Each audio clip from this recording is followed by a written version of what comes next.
Well, hey there, it's Liz Rohr from Real World NP, and you are watching the Real World NP YouTube channel. We make weekly episodes to help save you time, frustration, and help you take the best care of your patients. In this episode, I'm talking with Stephen Ferrara. He's a family nurse practitioner and the president-elect of AANP as of very recently, and he is a wonderful, wonderful person, and I've had the pleasure of knowing him for a little while now. And what we talked about is concerns that nurse practitioners have about NP education, what AANP is, what it does, how it works, how NP education works, some of the issues that are facing us in this profession as nurse practitioners. And we also talked about how we can help with all of the challenges that we talked about. So without further ado, I'm going to share my interview. I hope you enjoy it. If you haven't grabbed the ultimate resource guide for the new NP, head over to realworldnp.com/guide. You'll get these episodes sent straight to your inbox every week with notes from me, patient stories, and bonuses I really just don't share anywhere else. Without further ado, here's my interview. Awesome. Thank you so much for being here. So would you introduce yourself for the people? Sure. And first, thank you for having me. I am Stephen Ferrara. I am a family nurse practitioner. I hold a few different roles. One is as president-elect of AANP. I just began this term at the end of June. This will be a one-year term as president-elect, and then the president term will start June of next year, so June of 2023, and will last 2 years. Oh, cool. That's what I'm looking forward to. But I'm on the board of directors of AANP now, and I'm also the Associate Dean of Clinical Affairs at Columbia University School of Nursing, and that's my primary full-time job at Columbia as an associate professor and associate dean. Awesome. Thank you. Thank you so much for being here. That's my pleasure. So what we did was we asked the people in the Real World NP community some questions for you. And you and I have talked before about, I think there's a pretty big misconception about what AANP is and what it's not, and what it controls or it doesn't control, or what it influences and what it doesn't. Right. So just to kind of set the stage, a lot of the questions that I got from people were about NP education. And they were feeling really frustrated with NP education not being standardized or perhaps as rigorous as they'd like it to be, or frustrated with finding preceptors themselves and that being a real challenge, which is absolutely, those are super valid challenges. I think the expectation based on those questions is that AANP is in charge of that. So with that said, can you tell us about what AANP is and what it does and how it works? Sure. So thanks for everybody putting questions in advance. I think that's really helpful to guide this conversation. And it's a good opportunity to talk about AANP. So AANP is a membership professional organization. So we are the voice of the nurse practitioner, currently at over 120,000 members across the United States. And we exist to help advocate for the profession, to help provide continuing education for the profession, to help the health of the profession. And that's at the core of what we do. Now, it gets very confusing because there's another entity called the AANP Certification Board, which many people take for their national certification exam. And that is a separate entity from AANP. And that is the test that one takes to become nationally board certified as a nurse practitioner. And, the other option is ANCC. It gets very confusing with all these acronyms that are out there. Totally. But that is really wholly separate and apart from the membership organization of what is known as AANP. Yeah, that is so fascinating. I think I did not understand that myself. Like, I thought they were the same. And I think the other part that you and I had talked about is that there's a national AANP as well as state-based or AANPs. Can you talk a little bit about that? Sure. So AANP represents nurse practitioners nationally. And the number of states have their own state organizations that have affiliations with AANP in it. But again, those are separate entities at the end of the day. So it gets very confusing, especially when we're talking about state licensure issues. That is always going to be legislated at the state level, not nationally. And in those situations, AANP will work with the state NP organization to try and move legislation that removes barriers to NP practice forward. So it really is a collaborative approach that AANP and the state organizations undergo, and it gets somewhat confusing. At the federal level, it's still legislation that takes place. When we think about federal legislation, think about Medicare. Medicare applies to everyone over age 65, and it's applicable whether you're in one side of the country or the other side. It's exactly the same, but that's never going to be state licensure rules for nurse practitioners. I see. So I guess just maybe a couple of examples would be helpful. So like, it sounds like in terms of the full practice authority questions, that's like a state-based specific issue compared to what are some of the other like national issues that that AANP like works with, things like that. Sure, and I'll give you two examples on the national level. One is my favorite to talk about is diabetic shoes. I love this. This is one of those issues that it just doesn't make any sense. It makes no sense. I guess the context, maybe set the context for students, nurse practitioners. So this is for Medicare beneficiaries. So somebody with Medicare as their primary insurance. Medicare does not recognize nurse practitioners to sign the form that authorizes a diabetic shoe company to supply the shoes to the patient and be reimbursed by Medicare. So it's not exactly correct to say that nurse practitioners can't order diabetic shoes. Yeah. We can. Yeah. But the problem is the company supplying the shoes is not going to get paid by Medicare. And the current statute, federal legislation, only recognizes physicians and podiatrists to order these these treatments, if you will, these interventions. So this has been an issue that has been many years in the making. It does require Congress, so your U.S. senators and House of Representatives, to pass a bill in each respective chamber of Congress, and then to be signed by the President of the United States. Like that's how difficult it is to get what makes complete nonsense or not being able to provide something that there's no controversy over. Like nobody's opposed. Nobody cares. But it takes a huge effort to move this forward. So that's one example. The other example that has actually had some success in recent weeks is nurse practitioners being able to see injured workers, federally injured workers, under workers' compensation law. Currently, if a federally injured worker is going to their clinician, they can only be seen by a physician currently, and other like acupuncturist and some other disciplines, but nurse practitioners are not allowed to bill for services when it comes to a federally injured worker under workers' compensation. That's super helpful. I'm gonna put a pin in that. We'll come back to what AANP is working on nationally. Okay. But I want to pivot a little bit to the topic of education. So I had such an enlightening conversation with you about how NP education works. So could you speak to your understanding of how the NP education system works as it relates to AANP? Sure.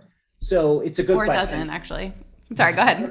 No, it's good. It's a good sort of starting point, because AANP is not an accreditor of NP programs. We never were, and there is no sort of plans to become that.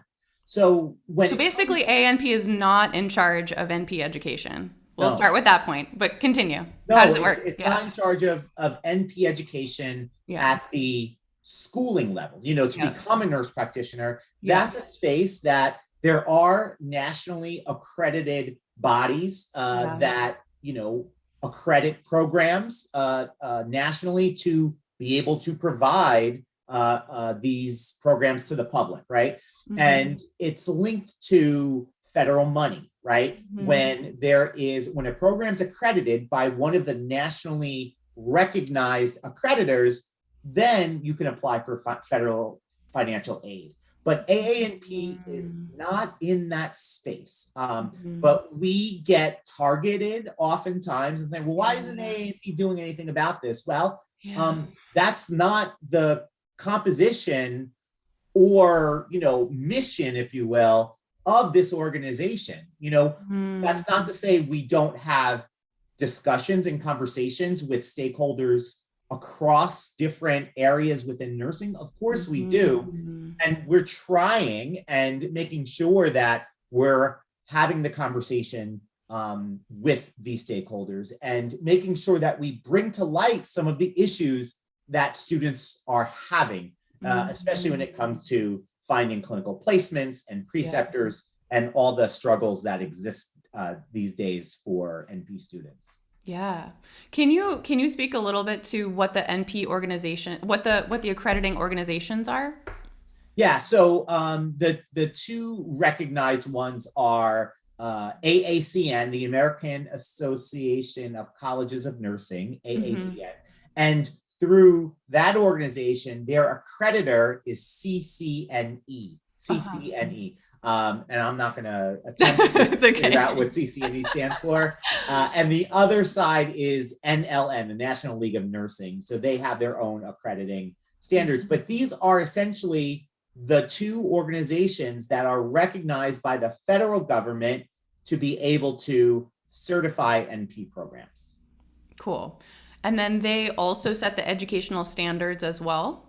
Well, they set what NP programs follow, yes, but they don't do that in a vacuum. They do work with other organizations. Another organization that comes to mind is it's called NOMF, the National Organization of Nurse Practitioners. Non-competencies, yeah. Yes, exactly.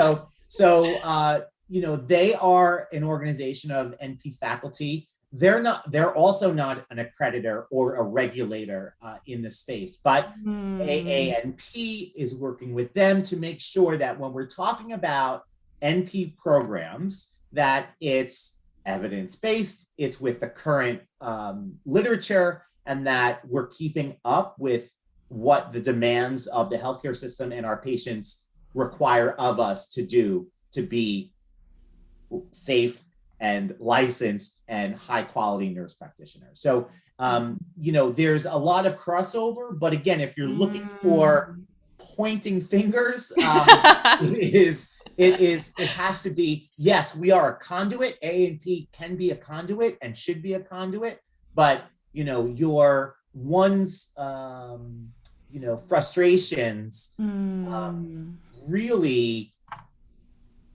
can't be blamed, at least for this issue, on AANP. I would love to know and hear from you about what is so we can be really clear, what is it that AANP is currently working on, and what are some of the things also that you want to bring as the new president-elect? It's so cool that I didn't realize it worked in that president-elect for a year and then the 2-year term. That's really cool. So what would you like to bring? What are they currently working on? What are some things that you would like to bring? Yeah, it's a great question. So we have this acronym, we like acronyms, of PEARL, and PEARL. P stands for practice, E is education, A is advocacy, R is research, and L is leadership. So we are looking at that within that terminology to have nurse practitioners represented. And when I talk about education, it's more continuing education rather than pre-licensure graduate education. So that's the context, right?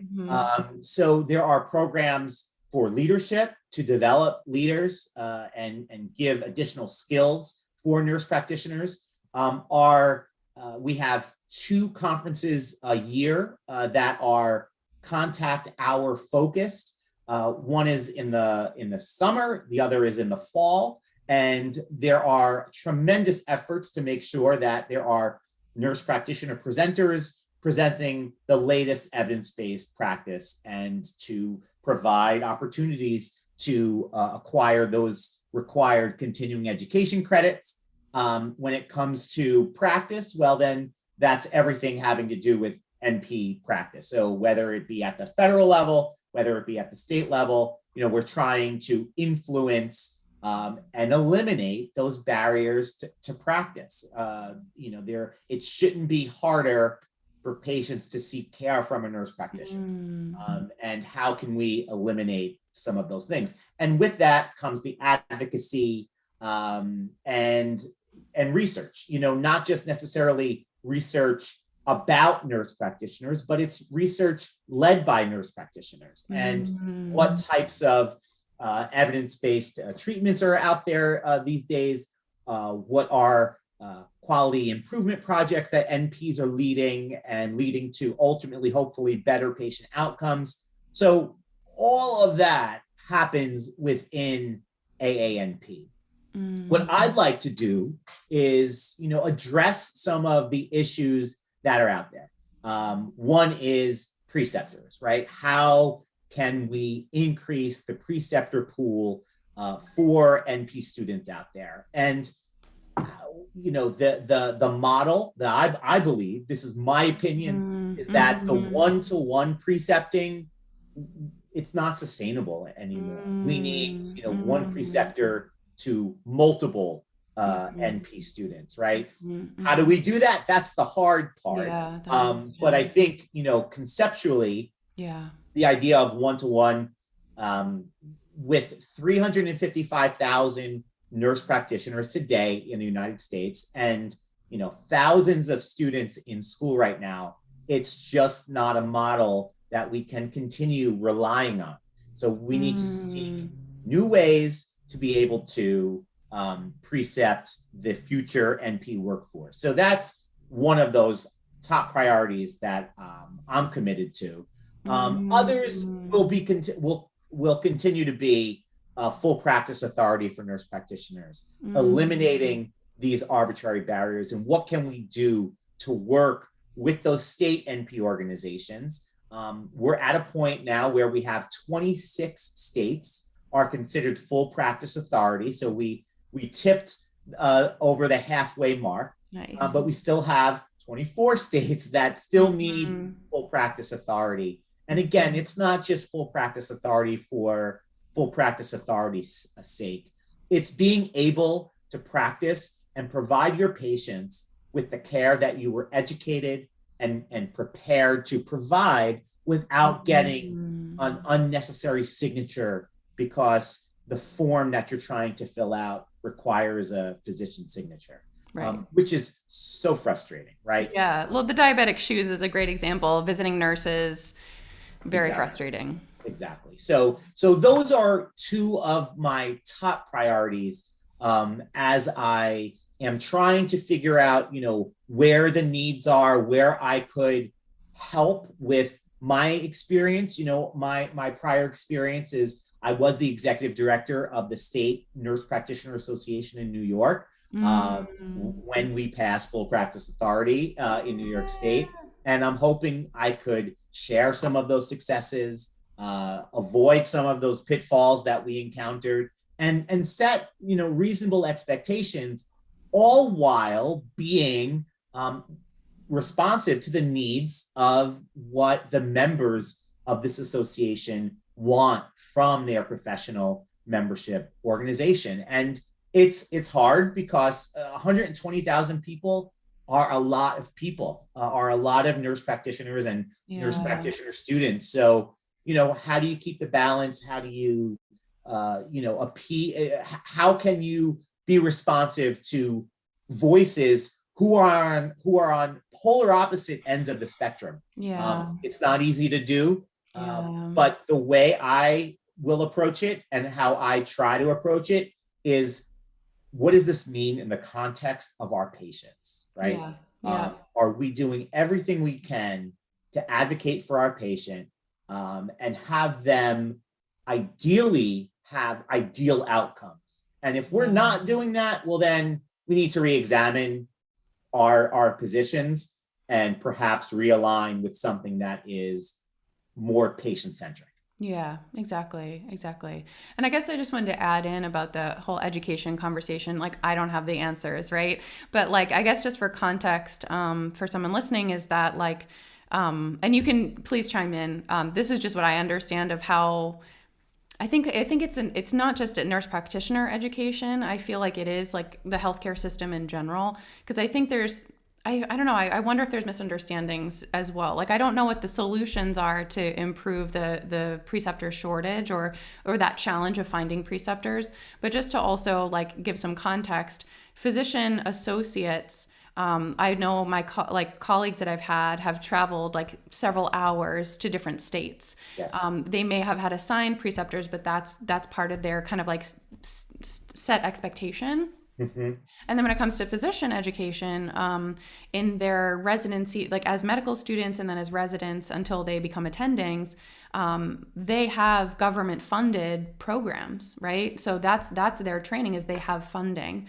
And so just for some contextual information for people who aren't familiar, or somebody listening who's not familiar with the way the physician education works versus PA versus NP, it is a real challenge, I think. And I don't think that there are unfortunately easy solutions. They're not easy solutions, and it's a great point. Physician education is funded by the federal government to the tune of billions of dollars a year. Whereas graduate nurse education, and that's all nursing, not just, nurse practitioners, is in the millions. And our method of training and preparation is different than physicians. So I'm not saying ours is better. I'm not saying the physician model is better, but I think what we need to do is recognize where we are, question whether this is the best way to do what we're doing these days, and really try to move forward with that understanding. The one thing about medicine, and even PAs to a degree, is that it's a very centralized gatekeeper system when it comes to programs and residency slots. There's a certain number of slots, and if you don't match, then you don't match, and for that's physicians. it. For physicians. When it comes to nurse practitioners and nurse practitioner programs, there is no centralized gatekeeper. So you're sort of relying on each individual NP school to find those preceptors. And again, I question and say, is that the best way we could solve these issues today? I tend to think no. I think we need to have something else, a new approach that makes it easier for students to be linked with preceptors. And again, like you, Liz, I don't claim to have any of the answers, but I do want to find solutions, and I want to think out of the box, and I want to be able to, do my best to meet the needs of the members of this organization, and that's my number one focus. Absolutely. So I guess last question for this episode. Hopefully we can have you back. But last question, I think, is a lot of people want to. There's so many really big-hearted nurse practitioners, especially in this community, that want to see the profession succeed. They want to give the best care to their patients. They really want to make a difference. And whether it's from frustration of their education, for example, or their own personal healthcare experiences, or they just really want to get involved with AANP or other organizations, what would you recommend to somebody listening to this or watching this who is wanting to get involved, whether it's with education reform or with their local chapters or on the national level? What would you recommend? How can they best help, if there are some options for people to help?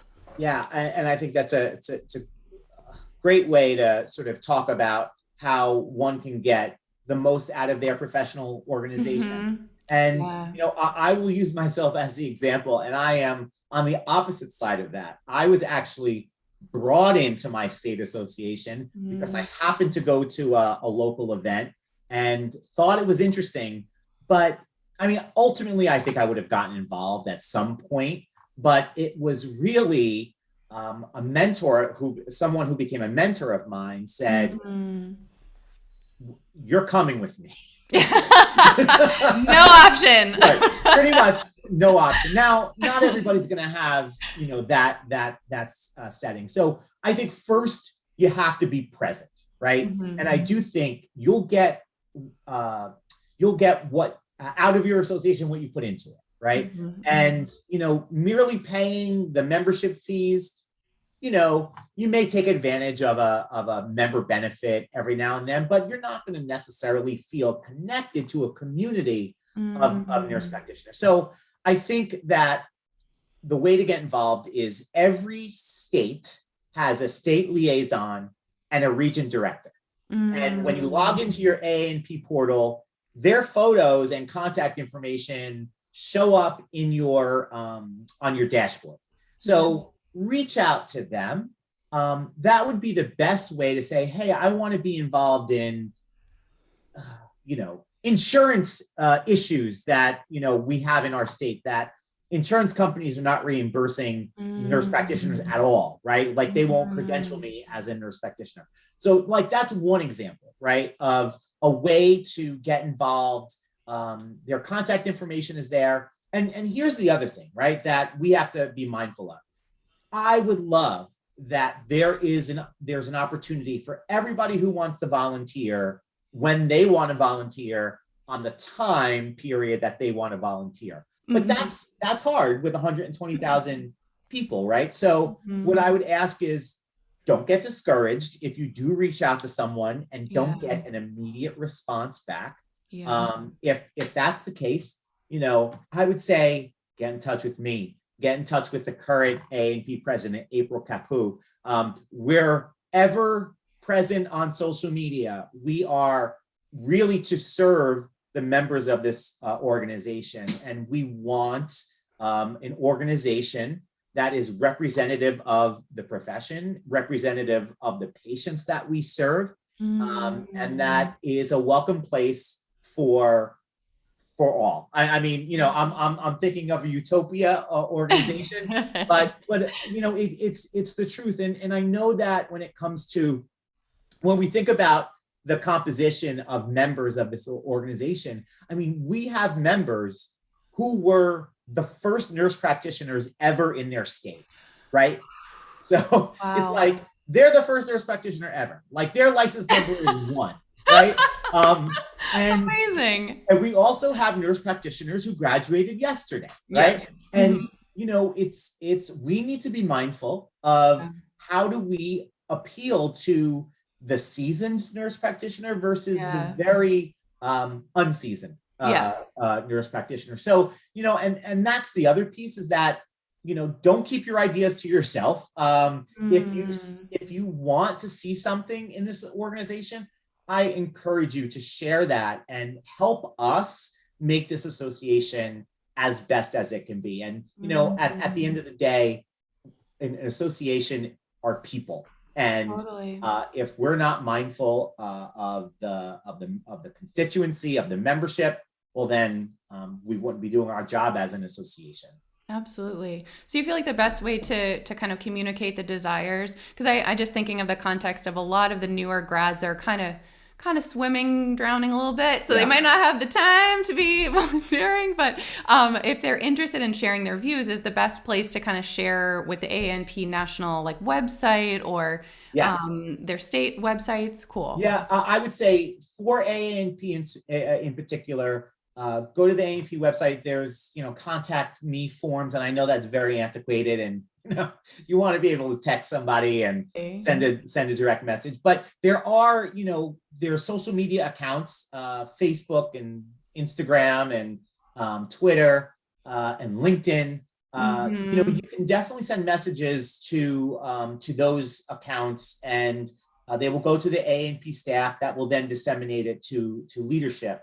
And again, we're looking for trends. We're looking for voids where we can, fill in. And the other thing to do is, if you do have the opportunity to go to a conference, it's a good way to get out there, to do some, when we're back fully in person, to do some networking face to face.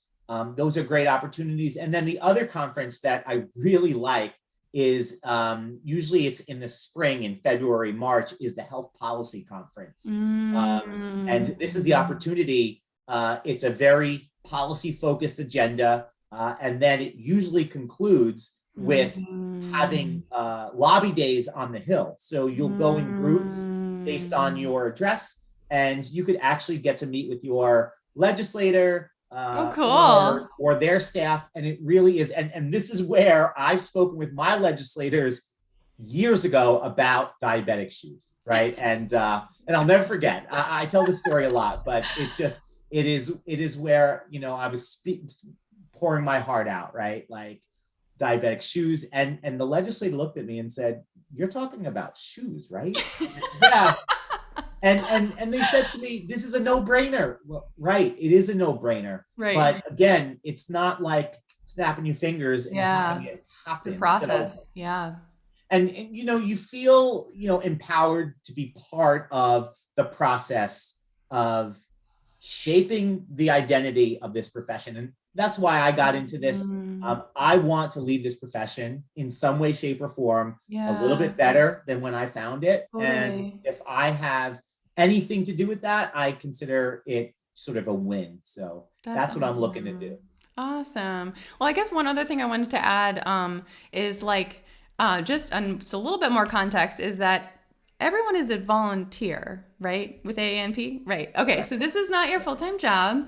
No. You do this on top of your full-time job, in addition to everybody else. So I think another context just to share is people becoming a member is actually financially, it's $200 something a year, right? And people get their benefits and they get continuing education. This actually does make a really big difference, right? Because the more people that are members, the more resources financially AANP as an organization and smaller organizations have to do the work that they want to do, right? Am I understanding that correctly? That's exactly right. That's where the money comes from, is membership, and that's how we make dollars. Funds all of the programs and all of the benefits that that AANP offers, as well as annual conference. That's another way that we generate some non-dues revenue to help the association. And it's a nonprofit organization, right? So nobody's, there are no shareholders that are making money here. The funds, the membership dues goes to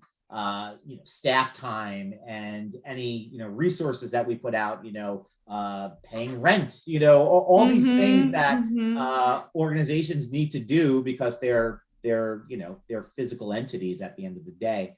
But it's a huge organization, lots of opportunities for people, lots of benefits for people. And, I hope, it is my hope that we see people taking advantage of that, becoming involved in it, and, hopefully making sure that we have a pipeline of future leaders and people who are willing to say, hey, I want to get involved.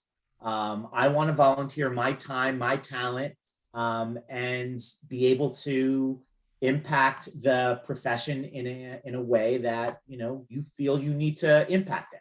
Totally. Well, thank you so very much for being here. I appreciate you so much. Thank you so much for all your hard work, for taking the time, and hopefully we can do another chat another time. Yeah, I'd love to. Liz, thank you so much for having me back on, and I look forward to seeing you again soon. Thank you. All right.